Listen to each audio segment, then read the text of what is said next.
બેન્ડવાજા મગાવ્યા, પેલા વિડીયો પાડવા વાળા દેખાય બોલાવ્યા, ત્યારે આંખમાં આંસુ ના આવ્યા? હો, ત્યારે આંખમાં આંસુ નથી આવતા.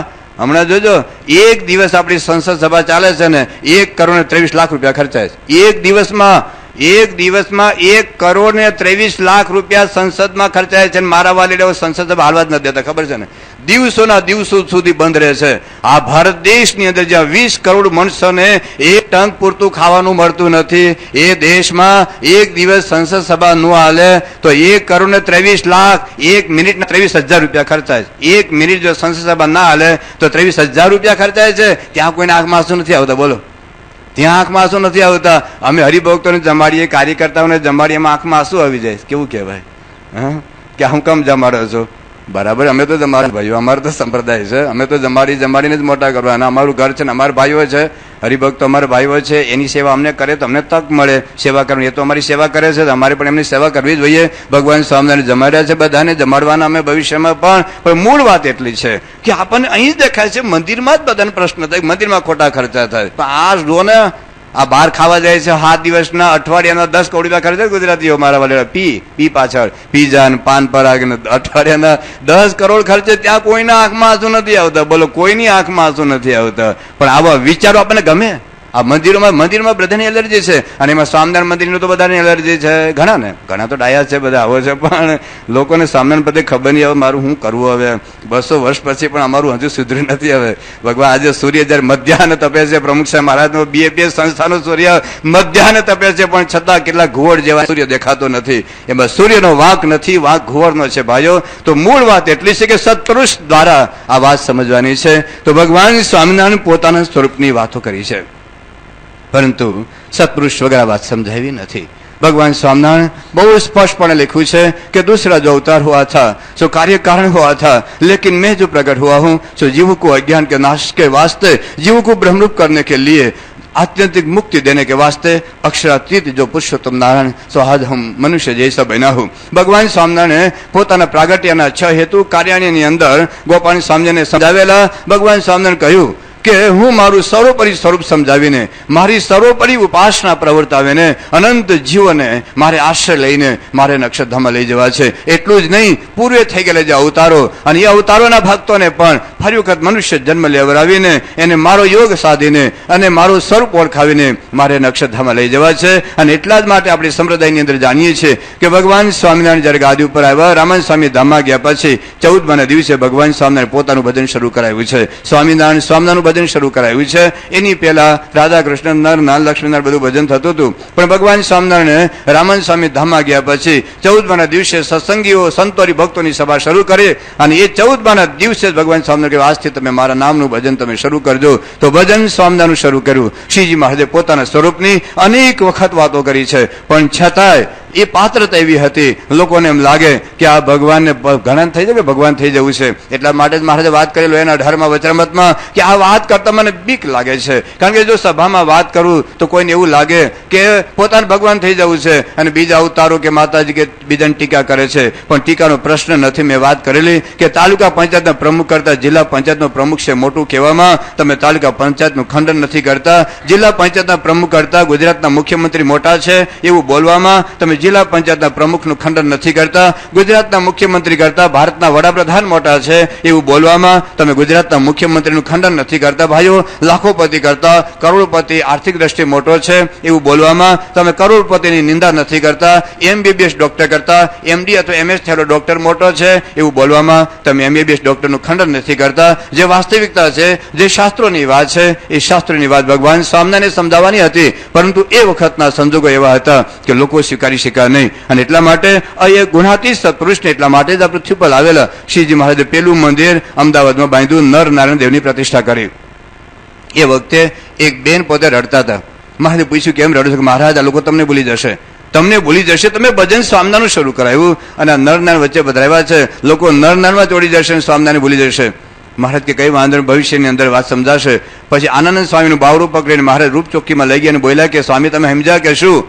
કે હમણાં પ્રતિષ્ઠા થઈ છે ને હવે આરતી થઈ ને હવે જમવાનું છે બાકી. મહારાજ કે એ નહીં, હું એ કરવા માંગુ છું કે અનંત નર નારાયણ, અનંત લક્ષ્મી નારાયણ, અનંત કૃષ્ણ નારાયણ એક પગે ઉભા રહીને મારી માળા ફેરવે છે અને મારું દીધેલું ઐશ્વર્ય ભોગવે છે. આ સમજશો ત્યારે કલ્યાણનો માર્ગ હાથમાં આવશે. આનંદ સ્વામીને લાગ્યું આ ઇતિહાસ છે સંપ્રદાયનો કે મહારાજ પણ હવે તો મધ્ય મંદિરમાં પ્રતિષ્ઠા થઈ ગઈ છે, હવે શું? મહારાજ કે કઈ વાંધો, ભવિષ્યમાં સમજજો. પછી આગળ વાત થઈ. પછી તો અમદાવાદની અંદર, પછી ભુજમાં પણ નરનારાયણ પધરાવ્યા અને વડતાલની અંદર મહારાજે પોતાની મૂર્તિ પોતાના મધ્ય મંદિરમાં સ્થાપિત કરવાની હતી. કારણ કે ભજન સ્વામિનારાયણ જેનું ભજન એની મૂર્તિ. અંબા માતાનું ભજન હોય તો મધ્ય મંદિરમાં અંબા માતાની જ મૂર્તિ હોય, રામનું ભજન હોય તો મધ્ય મંદિરમાં રામની જ મૂર્તિ હોય, કૃષ્ણ ભગવાનનું ભજન હોય તો મધ્ય મંદિરમાં કૃષ્ણ ભગવાનની જ મૂર્તિ હોય, શંકર ભગવાનનું ભજન હોય તો મધ્ય મંદિરમાં શંકર ભગવાન જ હોય. કોઈ મેં એવો જોયો નથી કે અંબા માતાની મૂર્તિ રાખીને ખોડિયાર માતાનું ભજન કરતો હોય, અથવા તો ઉમિયા માતાની મૂર્તિ રાખીને કોઈ શંકર ભગવાનનું ભજન કરતો હોય, અથવા શંકર ભગવાનની મૂર્તિ રાખીને કોઈ કૃષ્ણ ભગવાનનું ભજન કરતો હોય. એવું મેં ક્યાંય દુનિયામાં જોયો નથી ભાઈઓ. તો જેનું ભજન એની મૂર્તિ. તો આખું સંપ્રદાય આજે ભજન સ્વામિનારાયણનું કરે છે. કંઠી સ્વામિનારાયણની, સાધુ સ્વામિનારાયણના, હરિભક્તો સ્વામિનારાયણના, ધર્માદો સ્વામિનારાયણનું, શિક્ષાપતિ સ્વામિનારાયણની, વત્રમત સ્વામિનારાયણનું અને મધ્ય મંદિરમાં કોની મૂર્તિ હોવી જોઈએ. પણ એ વખતના સંજોગો તો લોકો શું કહે છે, તો શું શ્રીજીમાં ખોટું કર્યું છે? ખોટું નથી કર્યું, પરંતુ એ વખતની પાત્રતા લોકો જેમ કીડી હોય, કીડીને લાડુ તો ખવડાવવો હોય, પણ કીડી ઉપર લાડુ મૂકે તો કીડી મરી જાય, કીડી ઉપર લાડુ મૂકે તો કીડી મરી જાય. તો કણ કણ એને ખવડાવવો પડે. અને મહારાજે વિચાર્યું કે ભવિષ્યમાં આગળ વાત સમજાશે. પણ જયારે વડતાલની અંદર નક્કી કર્યું કે હવે તો મારે જ મારી મૂર્તિ મધ્ય મંદિરમાં પધરાવી છે, અને એમાં મન દુખિયા ભેગા થયા. દરેક જગ્યાએ મન દુખિયા હોય જ. અને એટલે સાંભળ્યું કે હું એને ખબર નથી આ છે ને મહારાજ છે ને પોતાની મૂર્તિ પધરાવવાના છે મધ્ય મંદિરમાં. નો હાલે. અમુક લોકો મન દુખિયાનો વિરોધ હોય, જોજો. એ તમે પાટણમાં ધ્વજવંદન થાય તો અમુક વિરોધ હોય જ. એ ગુજરાતમાં નર્મદા યોજના હોય ને, એ તો અમુક લોકો તો વિરોધ માટે જ જન્મ્યા હોય, ગમે એટલું સારું કાર્ય હોય. હવે ગુજરાતનો વિકાસ આખા દેશનો વિકાસ છે, કારણ કે ગુજરાતમાંથી ટેક્સ આખા ભારતમાં જાય છે. ઉત્તર ભારતમાં એ બાજુ તો કઈ બિહારની ઓરિસ્સા કેવા છે તમે જાણો છો. પણ તો ગુજરાતનો વિકાસ એક ભારતનું અંગ છે, ભારતનું અંગ છે. પણ અમુક ઈશાળોના અવતારો એ ગુજરાતનો વિકાસ ન થવા દે. અમુક લોકોને વિરોધ કરવા માટે જ જન્મ્યા હોય. ગમે એટલું સારું કાર્ય હોય ને, એ વિરોધ કરવા માટે જન્મેલા હોય. તો અમુક આ મન દુખ્યા ભેગા થયેલા. સાંભળ્યું કે હું કે મહારાજ તો છે ને પોતાની મૂર્તિ પધરાવવાની, કે નો હાલે, આપણે વિરોધ કરવાનો. પણ મહારાજને કે કોણ કે મહારાજ તમારી મૂર્તિ તમારે ન પધરાવાય. તો બધા નક્કી કર્યું કે મુક્તાન સ્વામી છે ને, એ મુક્તાન સ્વામી મહારાજ કરતા મોટી ઉંમરના છે, અને મહારાજ મુક્તાન સ્વામીની મર્યાદા રાખે છે. તો આપણે મુક્તાન સ્વામીને કહીએ, કારણ કે એ સિવાય કેવા કોણ છે મહારાજ? મહારાજ એટલે ઉંદરડા ભેગા થયા, ઉંદરડાની મિટિંગ થઈ. ઉંદરડાની મિટિંગ થયા ઉંદરડે નક્કી કર્યું કે આ બિલાડી મારી વાળી ગમે ત્યારે આવીને આપણે ખાઈ જાય છે. આપણે અમથમતા બેઠા ફરવા નીકળ્યા, આઉટિંગ માટે નીકળ્યા હોય, મારા વાળે આતંકવાદ આવી જાય, શું કરું? આ બિલાડી આતંકવાદ આપણે અમારે પેલા જોરાવર નગર બીજા ભરવાડો કુંભ મેળામાં નાવા ગયા હતા, અને ત્યાં જોવા ગયા હતા, મારા વડે હાથ જતા રહ્યા. આતંકવાદો ક્યારે આવી જાય? અને આ ઉંદરડે નક્કી કર્યું કે ભાઈ આપણે તો હવે શાંતિનો પ્રસ્તાવ નો હાલે. હવે અમારે નોબેલ પ્રાઇઝ જોતું નથી, પાર પાડવા છે આપણે. પણ હવે કરવું શું અમારે? હવે આ બિલાડી અચાનક આવીને આપણને ખાઈ જાય છે, તો શું કરવું હવે? તો કે એવું કરીએ, આપણે બિલાડીને ડોકે ઘંટ બાંધી દઈએ. બિલાડી ડોકે ઘંટ બાંધી દે એટલે બિલાડી આવે એટલે આપણે ખબર પડી જાય ને, બિલાડી આમ હાલે એટલે ઘંટડીનો અવાજ થાય એટલે આપણે આપણા દરમાં ભાગી જઈએ. અને આપણા દરમાં ભાગી જઈએ એટલે પછી શું થાય કે પછી પેલી બિલાડી આપણને દરમાં તો પકડી શકે નહીં. નક્કી થઈ ગયું, રાષ્ટ્રપતિએ ઠરાવ કરી દીધો, રાષ્ટ્રપતિએ સહી કરી દીધી. આમાં તો બધા લાભ હતો ને, તમારા ધારાસભ્યોને, સંસદ સભ્યોને પેન્શન મળે, એમાં લાભ બધાને. કોઈ એમાં વિરોધ કરે? ધારાસભ્યને 3 વર્ષ સુધી મારા વડે નોકરી કરે, બીજા 50 વર્ષ સુધી નોકરી કરીને પેન્શન માન મળે. આ 3 જ વર્ષની આખી જિંદગી પેન્શન ચાલુ, એમાં કોઈનો વિરોધ હોય? જે ધારાસભ્ય કે સંસદ સભ્યનો પગાર વધારો કરવો હોય એમાં કોઈનો વિરોધ હોય? તો આ બધા ઉંદરડાએ સહી કરી દીધી. એક મતે, એક પણ વિરુદ્ધમાં મત નહીં હો કે આપણે બિલાડીને ડોકે ઘંટ બાંધવો જ જોઈએ, અને રાષ્ટ્રપતિ સહી કરી દીધી, ખડો કાયદો બની ગયો. પણ પ્રશ્ન એ થયો કે બિલાડીને ડોકે ઘંટ બાંધવા જાય કોણ? કોણ બાંધવા જાય? એમ બધા નક્કી તો કર્યું કે ભાઈ આ મહારાજ પોતાની મૂર્તિ પધરાવી ન ચાલે, પણ શ્રીજી મહારાજને કેવા કોણ જાય? અને બધા નક્કી કર્યું કે આ મુક્તાન સ્વામીની વાત માને એવા છે મહારાજ. મુક્તાન સ્વામીને સમજાય કે જો રામ ભગવાન પોતાની મૂર્તિ નથી પધરાવી, કૃષ્ણ ભગવાન પોતાની મૂર્તિ નથી પધરાવી, જો મહારાજ પોતાની હયાતીમાં પોતાની મૂર્તિ પધરાવશે તો સમાજમાં ખોટું લાગશે. લોકોને મમ્મી સ્વામિનારાયણ પ્રત્યે તો એલર્જી તો છે જ, અને વધારે એલર્જી થશે કે આ સ્વામિનારાયણ ભગવાન પોતે ભગવાન થઈ ગયા છે, પોતાની મૂર્તિ પધરાવી. એના કરતા આપણે જે લક્ષ્મીનારાયણ તો બધું હરકું જ છે ને, લક્ષ્મીનારાયણ, નરનારાયણ, સ્વામિનારાયણ બધું હરકું જ છે. આપણે મુક્તાન સ્વામી ફિટ થઈ ગયું, બરાબર. એને શું હતું કે સમાજમાં ખોટું લાગે, એના કરતા ભલે ને અમે ભવિષ્યમાં જે થશે થશે, પણ મહારાજને સાબિત કરવું તો હું નર નારાયણ એ હું નથી, લક્ષ્મીનારાયણ હું નથી, કૃષ્ણનારાયણ હું નથી, હું એનાથી કંઈક જુદો પર ભગવાન છે. મહારાજને સમજાવું હતું, પણ વિરોધ થયો. મુક્તાન સ્વામી કે મહારાજ મારે સમયમાં આવું છે. એને ખબર હતી કે હું નહીં જાઉં તો આ મારો વાલીડો પોતાની મૂર્તિ પધરાવી દેશે. મહારાજ કે તમારી ઉંમર મોટી થઈ ગઈ છે, આવવાની કઈ જરૂરિયાત નહીં. તો કે ના મહારાજ, મારે સમયમાં તમારો લાભ લેવો છે. મહારાજ કે હાલો ત્યારે અને ગયા ને ત્યાં કમિયાળા ગામની અંદર મુક્તાન સ્વામી મોટી ઉંમર ના હતા, ઘોડી ઉપર બેઠેલા અને પડ્યા અને હાથ પગ ભાંગ્યા. એટલે મારે પૂછ્યું શું છે કે મારે હવે તો હાથ ભાંગ્યો છે એટલે અહીં રોકાઈ જાવ. તો સારું ત્યાં રોકાજો અને અમે જઈએ છીએ. અને ત્યાં વડતાલમાં ગયા અને મધ્ય મંદિરમાં પોતાના નામની હરિકૃષ્ણ મહારાજની મૂર્તિ પધરાવવાની હતી અને બધા મન દુખ્યા ભેગા થયા. મુક્તાન સ્વામી તો આવ્યા નહીં, હવે શું કરશું? તો કે આપણે વિરોધ તો કરીએ જેટલો થાય એટલો, વિરોધ અમારી માંગે પૂરી કરો, વિરોધ તો કરીએ કે તમારી મૂર્તિ મધ્ય મંદિરમાં નહીં. અને મહારાજે કહ્યું ભાઈ હું મારે એ સાબિત કરવું છે કે હું નર નારાયણ નથી, લક્ષ્મીનારાયણ નથી. જો એ હતો તો મારે પૃથ્વી પર આવવાની જરૂરિયાત નહોતી. ભાઈઓ મેં ભજન મારું શરૂ કરાવ્યું છે, મારે મારું સ્વરૂપ ઓળખાવીને મારા ધામમાં લઈ જવા છે. પણ એ વખતે સ્વીકારવા કોઈ તૈયાર નહોતા અને આગલે દિવસે રાતે નક્કી કર્યું કે પ્રાસાદની દક્ષિણ દેશમાં મૂર્તિ હરિ કૃષ્ણ તણી તહાય સ્થાપિત થઈને કરશે નિવાસ, એવી થઈ વાત બધે પ્રકાશ. નક્કી થઈ ગયું હવે હરિકૃષ્ણ મહારાજની મૂર્તિ મધ્ય મંદિરમાં નહીં પણ બાજુમાં પધરાવ. પેલા હારવા એટલા તો આપણે જીતા, ભલે થોડોક તો ટેક્સ ઓછો થયો, થોડું કઈ વાત થોડુંક તો થયું, આપણો વિરોધ નિરર્થકમાં ગયો, થોડુંક તો થયું.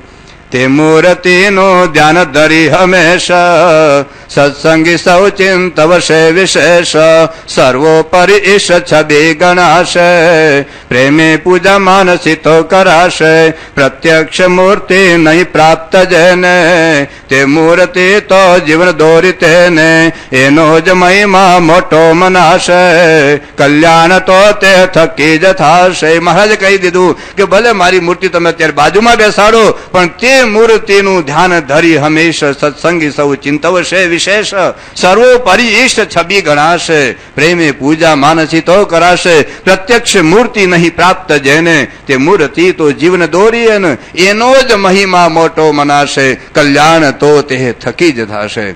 મહારાજે પોતાની મૂર્તિ બદલાવી દીધી. પછી તો ધોલેરામાં બધા મંદિરો થયા, ગોપીનાથનું મંદિર ગઢડામાં થયું. મહારાજ પોતાના માપની મૂર્તિ બનાવવા બેઠા. પેલા મિસ્ત્રી કે તું મારું માપ લઈ લઈને મૂર્તિ બનાવ, આ છેલ્લું મંદિર છે મારી હયાતી કાળનું, અને જો મારી મૂર્તિ મારા મધ્ય મંદિરમાં, મારું જ ભજન મારા જ મંદિરમાં જો મારી મૂર્તિ નહીં પધરાવું તો લોકો ભવિષ્યમાં મને ભૂલી જશે. તો એટલા માટે પોતાના માપની પોતે મૂર્તિ બનાવવા લાગ્યા. અને એમાં મન દુખ્યા ભેગા થયેલા. સાંભળ્યું કે હું એ સાંભળ્યું નથી, મારે તો છે ને એ પોતાની મૂર્તિ પોતાના માપની બનાવે છે અને અહીં તો પોતાની મૂર્તિ પધરાવી દેશે. નો હાલે, વિરોધ.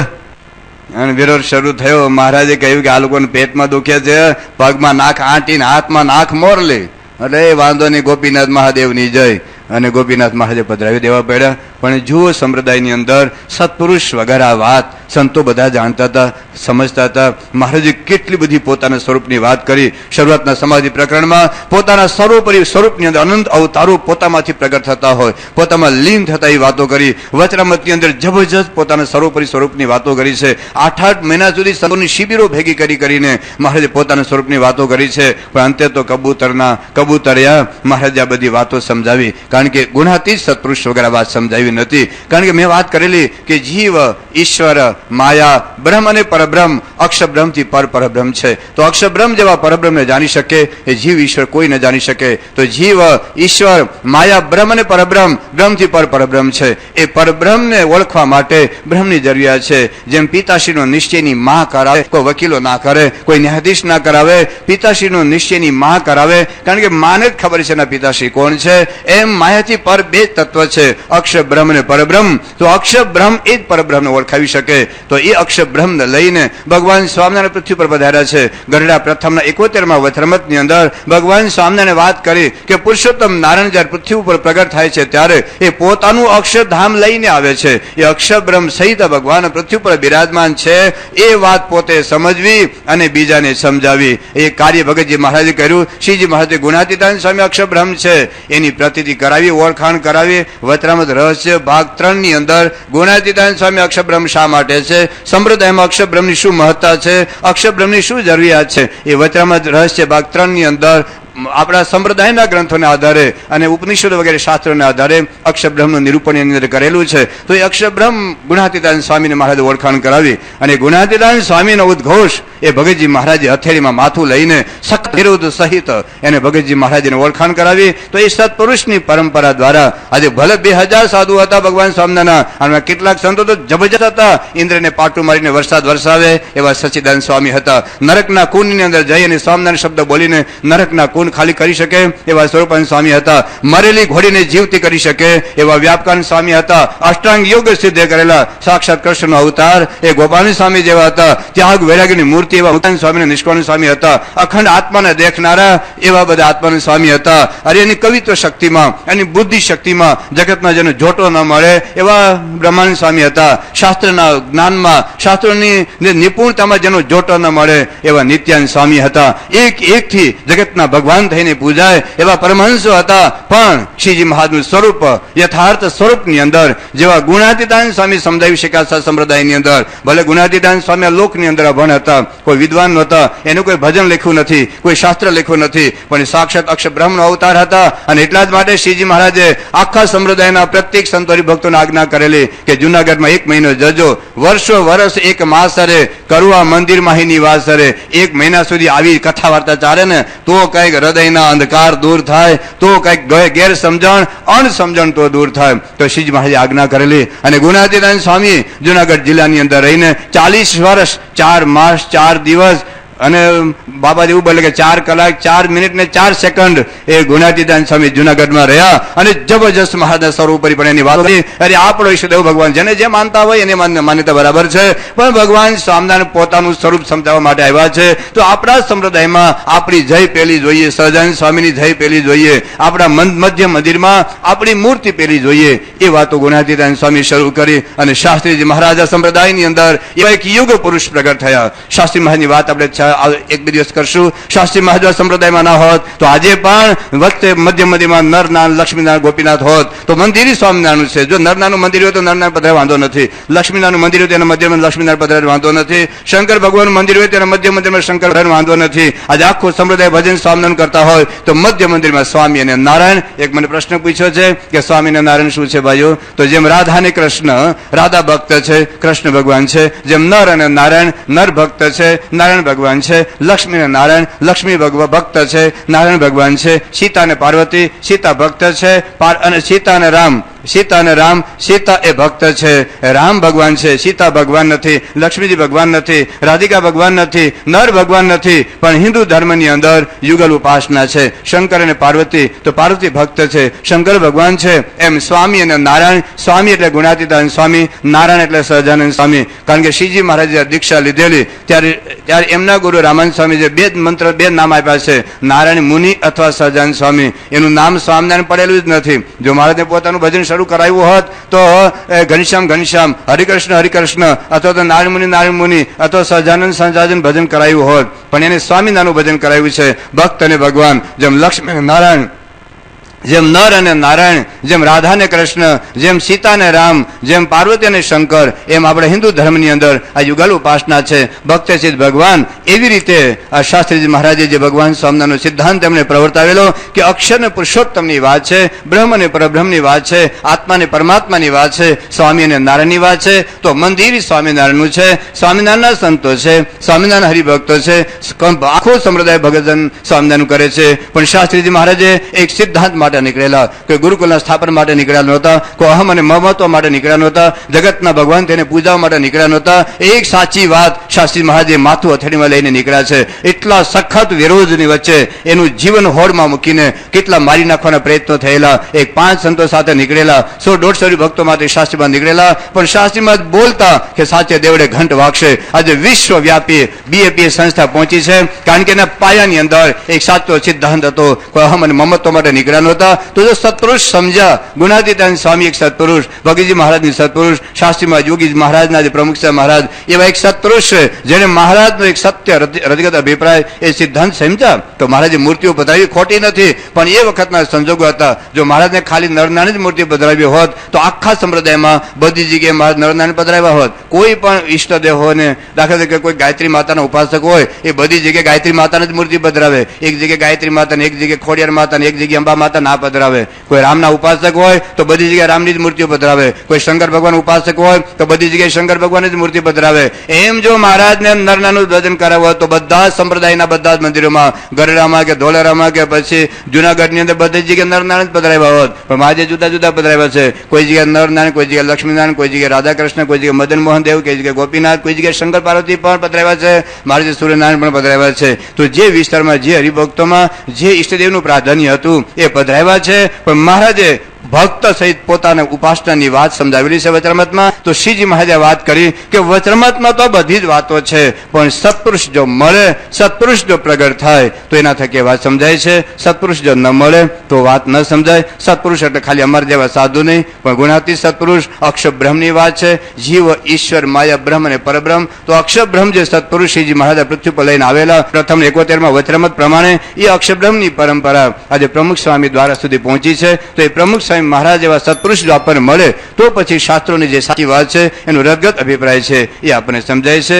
તો એ ભગવાન સ્વામિનારાયણ વાત કરે છે કે કેવળ બુદ્ધિ બળથી આ વાત સમજાતી નથી, પણ એવા સત્પુરુષ મળે તો જ આપણને ભગવાનનું સ્વરૂપ સમજાય છે. હવે જેને ભગવાનનું સ્વરૂપ સમજાયું હોય એને કેવો, એની સ્થિતિ કેવી હોય, એનો વિચાર કેવો હોય, એની ભાવનાઓ કેવી હોય, એની વાત આપણે આવતીકાલે કરીને શ્રીજી મહારાજ જે એક વાત કરવા માટે, જે એક બિયારણ વાવવા માટે આટલો બધો દાખલો કરેલો છે, આટલી બધી પૂર્વ ભૂમિકા બાંધી છે, એક બિયારણ ફેલ ન જાય એના માટે જેને હૃદયનું ખેડાણ કર્યું છે એ બિયારણ શું છે એની વાત પણ આવતીકાલે આવશે. સદાનંદ સ્વામી મહારાજની જય. હવે એક બે પ્રશ્નો છે. પેલો એક પ્રશ્ન મેં જવાબ આપી દીધો કે બ્રહ્મકુમારી વાળા એવું કહે છે કે પશુમાંથી પશુ થઈને માણસમાંથી માણસ થાય એ શાસ્ત્રનો સિદ્ધાંત નથી, એ લોકોને માન્ય હોય તો એની છૂટ છે. પછી બીજી વાત કરે છે કે ભગવાન એ બ્રહ્મકુમારી વાળા એવું કહે છે કે ભગવાન પૃથ્વી પર અવતાર લેતા નથી. તમે કહો છો પણ ગીતા એવું કહે છે કે યદા યદા હે ધર્મસ્ય ગ્લાનિર્ભવતિ ભારત. તો તમે હાચા કે ગીતા હાચી એ નક્કી તમે કરજો. અને શાસ્ત્રમાં તો બધા અવતારો લે છે પૃથ્વી પર, પણ શાસ્ત્રને જો માનવું ન હોય તો તમે ગમે તે રીતે આપણી સમજણ સમાજમાં પ્રવર્તાવી શકો છો. ભારત દેશ સ્વતંત્ર છે, બિન સાંપ્રદાયિક દેશ છે. પછી એક પ્રશ્ન, બહુ લાંબો પ્રશ્ન છે, પણ એમાં એવું લખેલું છે કે ભાઈ સમાજમાં ઘણા ખોટા માણસો છે, પણ એમાં સાચા માણસો હેરાન થાય છે, તો અમારે શું કરવું? વાત સાચી છે, સમાજમાં ખોટા હોય જ. એમ તમે લાંચ ન લો ને, અમારા સત્સંગ ઘણા બધા હેરાન થાય કે લાંચ એટલે તું શું કામ લાંચ નથી લેતો? તારે જો પૈસા ન જોતે મંદિરમાં આપી દે અથવા અમને આપી દેજે, પણ તું ન લાંચે તો અમે ખોટા દેખાઈએ. અમે લાંચ લઈએ. તમે આપણે ત્યાં ડૉક્ટર ધાનાણી સાહેબ છે, ત્યાં આપણે બોટાદમાં પહેલાં પોતાની હોસ્પિટલ હતી ને, તે તો જેટલો સામાન્ય ચાર્જ થાય એટલો જ ચાર્જ લેતા, બીજા બધા ડૉક્ટર ફૂલ ચાર્જ લે. તો આને ઠપકાર કે તું શું કામ ઓછો ચાર્જ લે છે? ભાઈ અમારે તો કાંઈ જેટલા જરૂરિયાત હોય પછી કાંઈ ખાલી એપેન્ડિક્સનું ઓપરેશન આપણે 700 રૂપિયા લઈએ છીએ, બધે 5,000 રૂપિયા લે, 5,000 રૂપિયા. એટલે જે 5,000 રૂપિયા લેતા હોય ને, આપણે જે ધાનારી સાહેબ એની જે પોતાની પ્રાઇવેટ હોસ્પિટલ હતી, અત્યારે તો આપણા મંદિરમાં આપણી જે હોસ્પિટલ છે બોટાદની, 1 પૈસો પગાર લેતા નથી, 1 પૈસો પગાર લેતા નથી. એમએસ થયેલા સર્જન છે, દરરોજના 14 કલાક કામ કરે છે, પણ છતાં કંઈ લેતા નથી. પણ એ જ્યારે પોતાની પ્રાઇવેટ હોસ્પિટલ હતી, મહિને લાખ રૂપિયાની પ્રેક્ટિસ હતી, તોય ઓછામાં ઓછો ભાવ એની હોસ્પિટલમાં હોય તો મહિને લાખ રૂપિયાની પ્રેક્ટિસ ચાલતી હતી, આજથી 10-12 વર્ષ પહેલાં.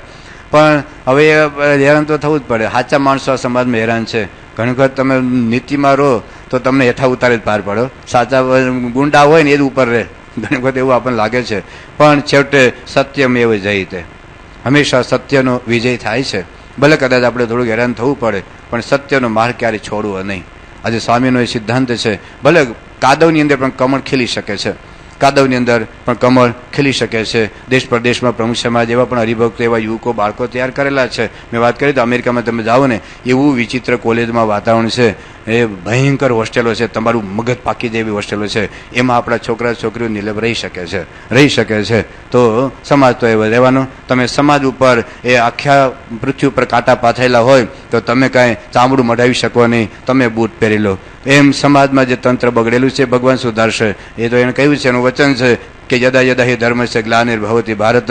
ભગવાન કોઈક ને કોઈક રૂપની અંદર આવશે અથવા પ્રગટ છે જો ઓળખાય તો. પણ મૂળ વાત એટલી છે કે આપણે આપણી નીતિ, આપણે આપણો ધર્મ, આપણે આપણી જે સાચાઈ, આપણી જે સત્યતા, આપણી જે પ્રામાણિકતા, આપણે શુદ્ધ પવિત્ર જીવન. આપણે સત્સંગમાં જાય ને, અમેરિકામાં ઘણી વખત કોઈકને ત્યાં જાય પાર્ટીમાં અને કે તું દારૂ લે, કે હું નથી લેતો, એટલે તું હજુ સુધરો નથી. આટલા વર્ષ તું અમેરિકામાં 20 વર્ષથી તું ટીપાનો છે, હજુ તે દારૂ પીવાનું શરૂ કર્યું, હજુ સુધરો નથી. એને એવું લાગે દારૂ પીએ તો સુધરેલા કહેવાય, હા, માંસ ખાય તો સુધરેલા કહેવાય, અને નો ખાય તો આ લોકોને ઘણા કહેતા હશે. જઈને ગયેલા તું હજુ ખાતો નથી, હજુ પીતો નથી, આટલા મોટા પૈસાદાર છો, ખાતા શીખો, થોડુંક સુધરો, હા, થોડુંક સુધરો. હવે તો સુધરેલા કે આપણે ગુણવંત કે અમારા કુટુંબમાં કોઈને કશું જ નથી, એ તમે હજુ બગડેલા છો.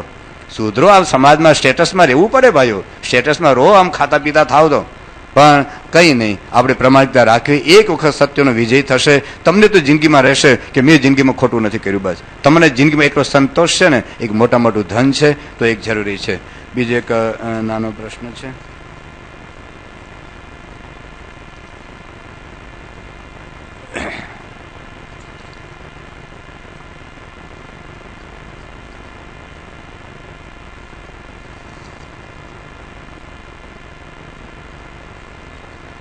કેટલાક પ્રશ્ન એવો છે કે કેટલાક અનીતિથી પૈસા કમાતા હોય તો તમે ધર્મમાં સંપ્રદાયમાં પૈસા કેમ લો છો? લોકોને અમારા જ વાંધો છે. હવે શું કરવું? હવે અમે જાણીએ છીએ, કારણ કે સમાજ ચારે બાજુ એવો છે. હવે ધારો કે અમે ન લઈએ તો હોટેલમાં વાપરવાનો જ છે, તો એના કરતાં મંદિરમાં વપરાશે તો ક્યારેક તેને સંસ્કાર થશે. ભગવાનના કામમાં, સત્કર્મમાં, કારમાં વાપરાયું તો ક્યારેક એને સંસ્કાર તો થશે જ. જો અહીં નહીં વાપરો તો એ ખાવામાં, પીવામાં, નાચવામાં, કૂદવામાં, કારણ પૈસા તો ઘેરે છે, ઉભરો આવવાનો, ક્યાં વાપરવાનો માણસ. પણ જો અમે બધું બરાબર છે, એનો ભગવાન સામે સ્પષ્ટ લખ્યું છે કે ધર્મ માટે પાપ ન કરવું, ધર્મ માટે પાપ ન કરવું. પણ છતાં હવે સમાજમાં ચારે બાજુ ચાલે છે, કદાચ કરતો હોય ને કોઈ શરૂઆતમાં કોઈ ના પણ સુધરી જાય. This is not one day cricket match, એક દિવસનો ક્રિકેટ મેચ નથી. પણ છતાંય જો મંદિરમાં સેવા કરે ને તો એને મમત્વ જાગે કે આ મંદિરમાં મેં આપ્યું છે. એ મંદિરમાં આવતો થાય, કથામાં બેસતા થાય, સંતો સાથે આત્મીયતા થાય, સંતો સાથે હેત થાય, સ્વામીમાં હેત થાય. પછી ધીરે ધીરે ધીરે ધીરે વાત સમજાતી કે ભાઈ જગત ખોટું છે, મૂકીને જવાનું છે, ક્યાં ભેગું આવવાનું છે, તું કામ આગું પાછું કરું. પણ જો લઈ જ ને કે તું જા, તું આવો છે તો ના લે, તો એ મંદિરમાં આવવાનો જ નથી, બીજે ખરાબ તો થવાનો છે. તો ખરાબ થાય. તમારું જે દૂધ તમે આપણે જાણીએ છીએ કે ભાઈ ગટરમાં પડે એમ કરતા ગંગામાં પડે તો સારું જ છે.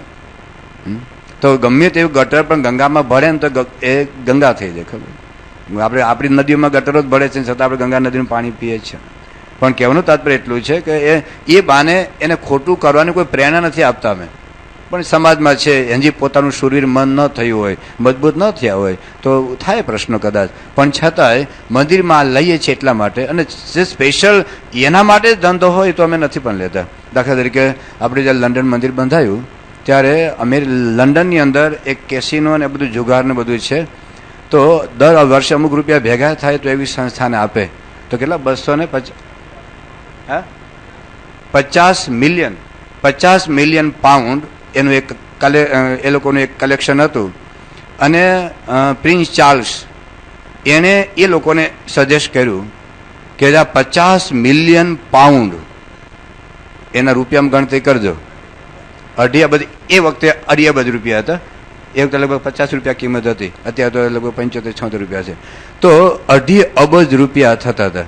અને પ્રિન્સ ચાર્લ્સે એમને સજેસ્ટ કર્યું કે તમારે જો કોઈ પણ સંસ્થાને પૈસા આપવા જેવા હોય તો આ BAPS સંસ્થા છે, જેનો મને નજીકનો સંબંધ છે, મને ખબર છે કે એ પૈસામાં એક પૈસો આગા પાછો નહીં થાય અને યોગ્ય કર્મમાં યોગ્ય જગ્યાએ પૈસો વપરાશે. તો એ લોકોએ આપણને પૂછવા માટે આવ્યા મંદિરમાં. આપણા સંતો ત્યાં લંડન મંદિરમાં રહે છે, પણ જે મુખ્ય સંત છે આત્મસ્વરૂપ સ્વામી ઇન્ડિયામાં હતા, એટલે બીજા બધા નાના સંતો હતા. તો કે અમારે અમારા ગુરુને પૂછવું પડે. એટલે સ્વામીને ફોન કર્યો અને પૂછ્યું કે સ્વામી આ 50 મિલિયન પાઉન્ડ પ્રિન્સ ચાર્લ્સના કહેવાથી આપણને આપવા માગે છે, તો આપણે શું કરવું? સ્વામી કે પૈસા ક્યાં છે? કે બધે કેસીનો બધે જે જુગારમાંથી જે પૈસા ભેગા થયા હોય એ પૈસા. સ્વામી કે પૈસા આપણે નથી જોતા. આ હું નથી બોલતો, ત્યાંના છાપામાં આવી ગયેલું છે, ત્યાંના ઇંગ્લેન્ડના મેગેઝિનમાં આવી ગયેલું છે કે આ BAPS સંસ્થા પૈસા ના લીધા. જો અમારે પૈસાનો સ્વાર્થ હોત ને તો ના નહીં લીધો હોત. એક બાજુ અઢી અબજ રૂપિયા અમે લેતા નથી, બીજી બાજુ અમે પસ્તી ઉઘરાવીએ. ખબર પસ્તીમાં કેટલા રૂપિયા મળે? 1 રૂપિયા મળે, 2 રૂપિયા. પણ અમારો ધંધો જ આ છે, પૈસા ઉઘરાવવાનો. પણ જો કહેવાય કોઈ પણ નિમિત્તે અમે પણ પસ્તી એટલા માટે કે ધીરે ધીરે બધાનો કોન્ટ્રાક્ટ થાય, સંપર્ક. તમારા છાપા તો ઘરે પડ્યા જ રહેવાના છે. એના કરતાં આ નિમિત્તે આવે તો આપણી જે આદિવાસી પ્રવૃત્તિ, સામાજિક પ્રવૃત્તિ, એટલી બાદ તમે એટલું યાદ રાખજો કે આ સંસ્થાનો એક પૈસો આગા પાછો નથી થવાનો. કારણ કે અમે કોઈ પૈસામાં ઘેર મોકલતા નથી, અમે પૈસા રાખતા નથી. એક પૈસાનો હિસાબ એ આદિવાસી વિસ્તારમાં તમે મેડિકલ આપણી વાન ચાલતી હોય, કેટલું બધું ઉત્કર્ષ બધું થાય છે.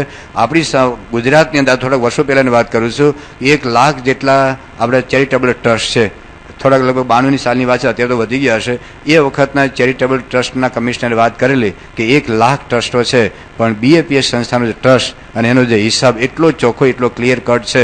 તો આમાં લોકો એટલા માટે આપે છે. દેશ અને પરદેશમાં આપણે જે ભુજનું રાહત કાર્ય થયું, વિશ્વભરના લોકોએ જે આપણને આપ્યું છે, કારણ કે ખબર છે જ્યારે મહારાષ્ટ્રમાં ભૂકંપ થયો એ વખતે અમુક જૈન ભાઈઓ છે, દીપચંદભાઈ ગારડી નામ સાંભળ્યું હશે, મહિપતભાઈ શાહ, દામજીભાઈ અંકરવાળા, બહુ મોટા જૈન સંપ્રદાયના બહુ આગેવાનો છે. પણ એને સંદેશમાં અને ગુજરાત સમાચારમાં 2-3 વખત જાહેરાત આપેલી કે તમારે આ મહારાષ્ટ્રમાં જે ભૂકંપ થયો છે એ ભૂકંપના લોકોને જો ખરેખર તમારે મદદ કરવી હોય તો તમારું કલેક્શન આ BAPS સંસ્થાને આપજો.